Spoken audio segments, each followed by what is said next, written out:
I think what's clear with this report today is that there's serious concerns regarding the past situation and indeed the continuing situation with maternity and neonatal care in Swansea Bay, raised on numerous occasions since 2022 especially, are valid, and really they should have been addressed earlier.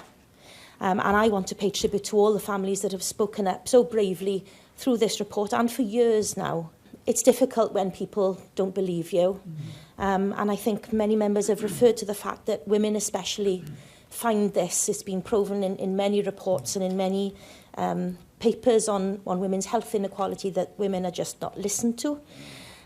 So the Swansea Bay Maternity Support Group now, which you know has over 100 members, they meet to provide support and advice to families who feel harmed by maternity services. And as you know, they have long ago lost faith in the review due to the report shortly, and they don't think that things have improved sufficiently despite the Welsh Government intervention in 2023. And I think we see this in Llais, don't we? Nobody who spoke to Llais for this report had a positive experience from beginning to end.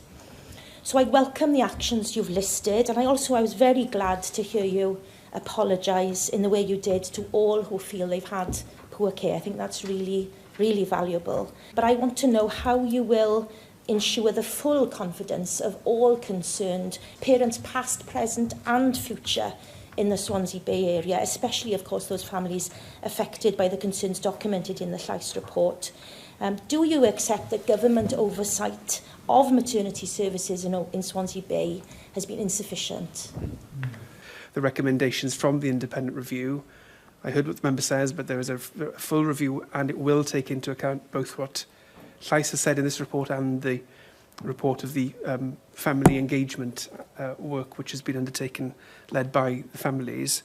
And I think that will allow the range of patient experiences and voices to be taken fully into account. But there will be recommendations in that, and I will expect to see those implemented as we all would.